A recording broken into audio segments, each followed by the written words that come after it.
Okay, piggybacking on the other video. But anyway, just want to, like I said, just say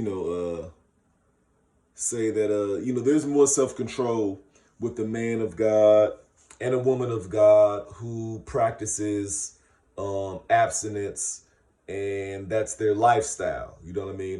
There are many people who suffer after being married and they can't control themselves because they never had that uh area in their life where they had to live that out. See what I'm saying? So all they know is sex when they want it, or whatever the case may be. They, releasing is just a way of life to them. You know what I mean? They're So when you have that cut off, it's like, whoa.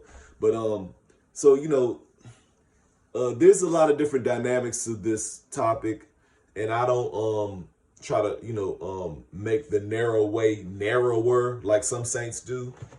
But I would just say to discern yourself. And of course, who's really going to always discern themselves? But if you like somebody, you should voice it. You should let them know. That can end things a lot quicker. And if you don't think that, and also if you think that they like you know, don't be selfish and try to continue to maintain fellowship knowing that they like you. You know what I'm saying? That's another aspect. Don't be selfish knowing that they like you sexually, but maintain fellowship with them. And you have to do a good job at letting them know that you're not interested in them that way. You have to do a good job at letting them know that. So those are the two things that I would say. You know what I'm saying? Apart from that, also know no man according to the flesh. You know what I mean? So elaborating on a lot of sexual discussions can take you further down that road. Now, that's not a law where as though y'all shouldn't be talking about these certain things, because that might end up being your wife. But you just have to know, and that might end up being your husband. But you have to just know, and of course you got to maintain holiness. But what I'm saying is that you have to know where you guys are. You see what I'm saying? Letting things be known. A lot of women aren't honest. A lot of men aren't honest. But what I've grown to learn is that a lot of women aren't honest, because I'm a man. So I can't speak from how men are in the sense of Christian men, like, interacting with women. I don't know what that's like, because most Christian brothers that I have are married. And also a lot of Christian brothers that I have are like with a woman, or rarely. I don't you don't really see a lot of Christian men who are just practicing abstinence and are just like waiting and are not like looking, and you don't really see that a lot. Me personally, I'm not looking. I also am in the same breath, but I'm not, because I'm so busy. And I have to be mindful that, like, you're a busy guy, like, you know what I mean? So, you know, um, being busy, that's his own life, that's his own world. So it's like, am I being selfish because I want to be married? Because I definitely am a busy person. But I just wanted to say this to y'all because yeah, man, it's a lot of intermingling. It's a lot of on what's the word I'm looking for? Help me, Lord.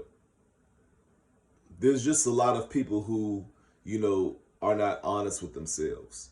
So and there's also like people who are over exaggerating situations. You know what I mean? Like you know like, for example, like, can you not practice self-control? Like, I've spent the night at Christian sisters' houses. I would not suggest that.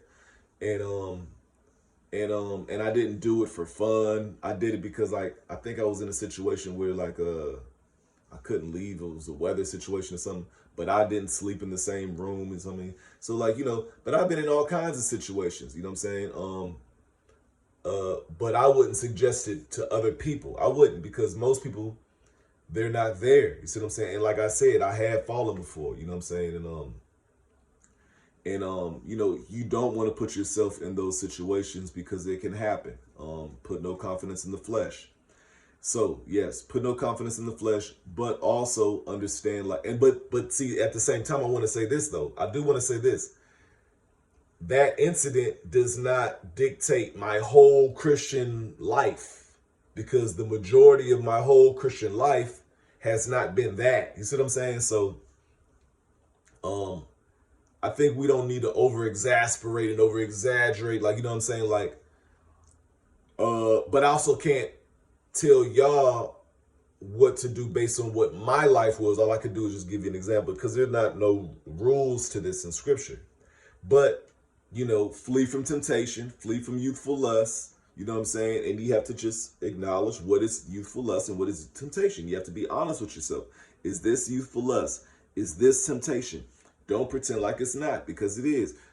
You know, or if it's not, this, you don't even have to question it. But like I said, most of my fellowship, it depends. Not now. Now my fellowship is mostly women, but throughout my whole entire walk, it's been mostly women. But now my fellowship is mostly men. But you know, like I said, and then even a lot of brothers that I have. Okay, and I do want to say this too. The fellowship with, like, if you're gonna be physically fellowshipping face to face, yeah, you guys should be around people. You know what I mean? Unless you actually like this person, and unless you actually are gonna consider pursuing this person, you guys should be around people. You know what I mean? I do suggest that for accountability purposes. But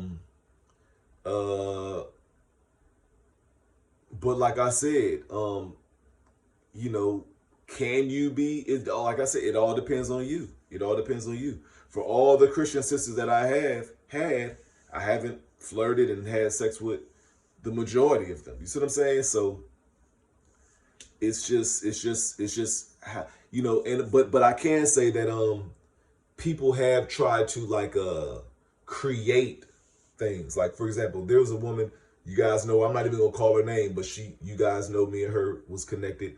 But she tried to put out there, you know, that you shouldn't have fellowship with brothers and sisters in Christ. But you're the one who I found out and my ex-wife found out like me. You see what I'm saying?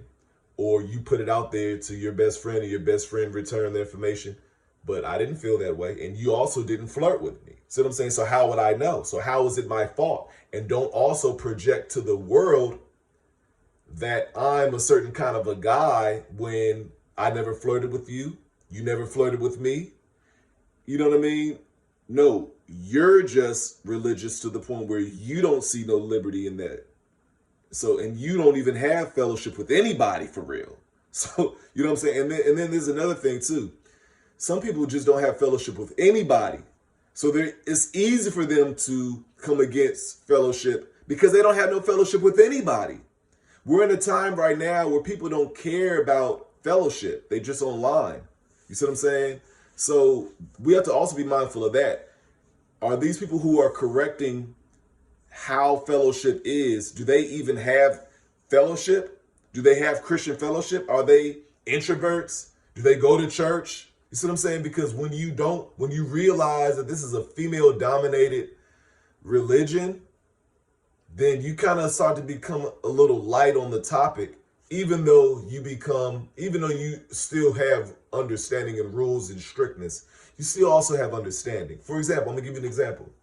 When I was in DC jail, and I first came to Christ in DC jail, many of y'all know, it got so bad that I wanted fellowship that I ended up going to a Catholic church, a Catholic service rather. And guess what? Nobody preached about Mary.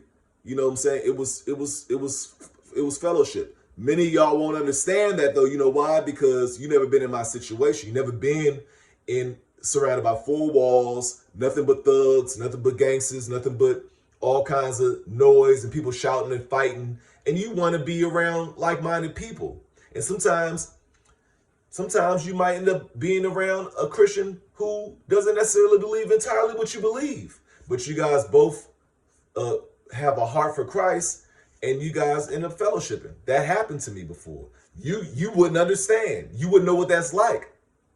You don't see the desire to be around somebody who just believes in Jesus. But I told you guys in the past, one day you're just gonna be happy that you came across somebody who believes in Jesus. You could be surrounded by so much evil and so much wickedness that one day you're just going to be excited that you came around somebody who believes in Jesus. But see, to the judgmental, people who make things narrower, you don't understand. DC is a demonic city. You get happy to come across people who are just like-minded Christians. Regardless, I got a lot of Christian sisters who are well in age. And most of my Christian sisters who I have closer fellowship with are up in age too. So people are like, oh, you cool now, you cool now. No, I'm already cool. Like, I don't need you to dictate my coolness. You see what I'm saying? Mother Diane lived down the street. You see what I'm saying? I know Mother Joyce. You see what I'm saying? She over there. You know what I mean? Woo, woo. Like, see, so but you know, you gotta know that it's no more gender. It's the spirit, man. It's no race, it's no gender, it's the spirit. And when you guys flow, you guys flow. But yes, I will be mindful of all the things that I previously mentioned. But you know, you have to ask yourself, am I attracted to this person sexually? See what I'm saying? You have to ask yourself that. You know what I mean? And if you have to guard yourself, don't fellowship with that person. These are the things you got to be honest with yourself about. A lot of people ain't going to be honest about these things. But you're not in sin if you let people know that you like them. You're just in sin if you know, pretending that you don't like them just so you could get close to them, and you want to be among them and, you know, wiggle your way into their life. But it's like, if they telling you no, then you just got to cut that off. But if y'all like each other, there's no sin in liking each other. You're going to go to the next level before you know it, you get married. This is how marriage happens. You know what I'm saying?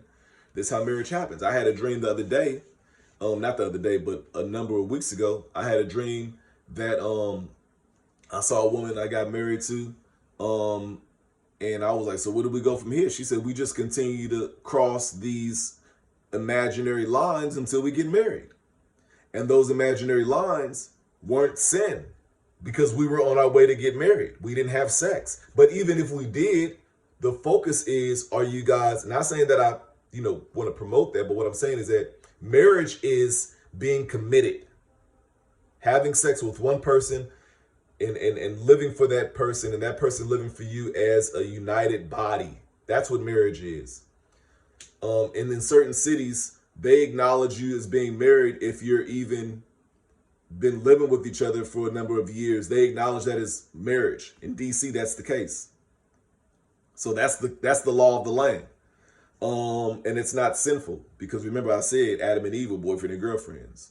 Abraham and Sarah and Keturah were boyfriend and girlfriends. Moses and the wives he had, they were boyfriend and girlfriends because there was no law yet. So the law is in your heart, and in your heart, you have to make sure you're committed. That's it. That's it. But, you know, for the sake of the religious who, you know, are, you know, closed-minded and don't understand, yes, you have to get the paperwork. Now you're married. Like, you know what I'm saying? But the real marriage is in the commitment, because we got people who get the paperwork and cheat on each other. You got people who get the paperwork and get divorced right away. See what I'm saying? So cut the crap. But anyway, God bless you, man. The reality is that, you know, Jesus never taught how much wine you can drink. You know what I'm saying? You have to practice discernment. You see what I'm saying? There's not measurements to everything that has been given to us. You have to know the measurement within your heart. You have to know how far within your own heart. But who's going to be honest with themselves? Okay, so anyway, God bless you in the mighty name of the Lord Jesus Christ.